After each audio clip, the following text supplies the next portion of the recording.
بسم اللہ الرحمن الرحیم۔ نفسیاتی مسائل آج کی دنیا میں بہت اہمیت اختیار کر چکا ہے۔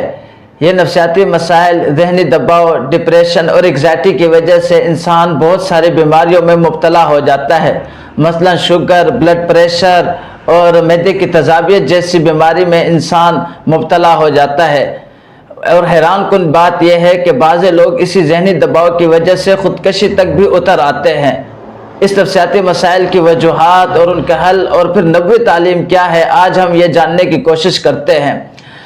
نفسیاتی مسائل کا سب سے بنیادی اور بڑی وجہ یہ ہے کہ معاملات کی عدم درستگی ہے۔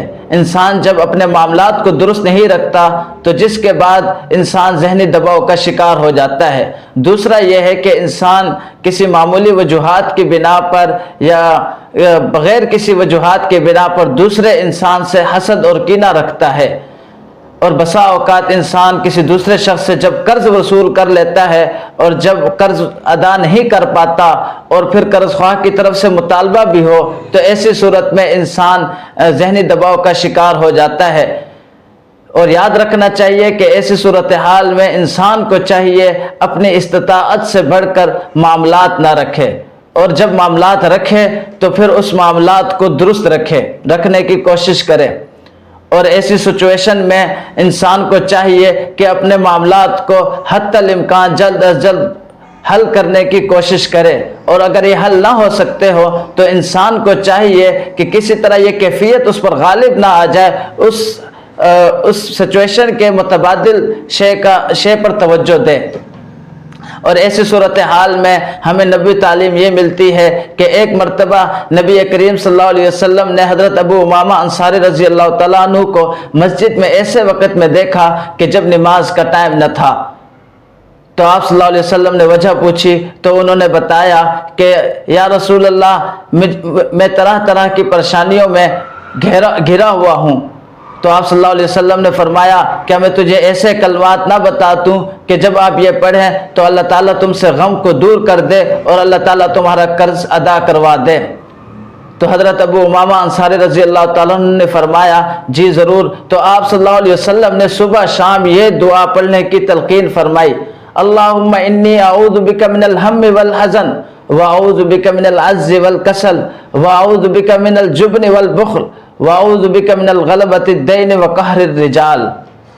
اور اس نفسیاتی مسائل اور ذہنی دباؤ اور ڈپریشن کی دوسری بڑی بنیادی وجہ یہ بھی ہے کہ انسان اپنے لیے ایک شے کو اچھا سمجھ رہا ہوتا ہے، ایک حالات کو اچھا سمجھ رہا ہوتا ہے، جبکہ انسان کے اوپر اس کے برعکس حالات پیش آ رہے ہوتے ہیں۔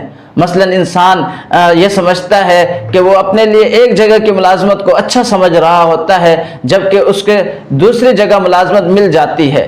اور دوسرا یہ کہ انسان یہ سمجھتا ہے اپنے لیے کہ یہاں رشتہ میرے لیے اچھا ہوگا، اور وہ اپنے لیے ایک جگہ کے رشتے کو اچھا سمجھ رہا ہوتا ہے اور وہاں اسے رشتہ نہیں مل پاتا، تو انسان ذہنی دباؤ اور ڈپریشن کا شکار ہو جاتا ہے۔ جبکہ یاد رکھنا چاہیے کہ اچھے اور برے حالات یہ اللہ تعالیٰ کی طرف سے ہوتے ہیں۔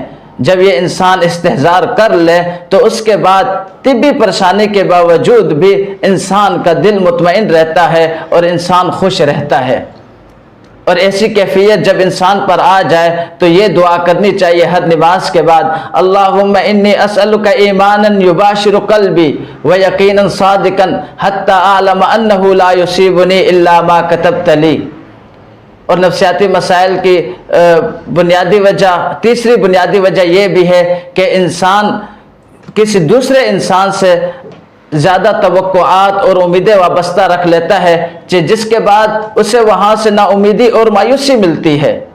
اور یاد رکھنا چاہیے کوئی عزیز چاہے کتنا ہی قریب کیوں نہ ہو، وہ آپ کی توقعات پر کبھی پورا نہیں اتر سکتا۔ ایسی صورتحال میں ہمیں نبوی تعلیم بھی یہ پیغام دیتی ہے کہ انسان کو چاہیے کہ وہ مخلوق سے امیدیں اور توقعات وابستہ نہ رکھے، بلکہ تمام امیدیں صرف اور صرف اللہ تعالیٰ سے رکھنی چاہیے، اور دوسرے انسانوں سے محض شریعت کے مطابق مثبت سلوک کرتا رہے۔ اور حضور صلی اللہ علیہ وسلم نے یہ دعا پڑھنے کی تلقین فرمائی، اللہم اجعلنی ممن توکل علیک فکفیتہ واستہداک فہدیتہ واستنصرک فنصرتہ دعا ہے کہ اللہ تعالی ہم سب کو اس پر عمل کرنے کی توفیق عطا فرمائے۔ وما علینا الا البلاغ المبین۔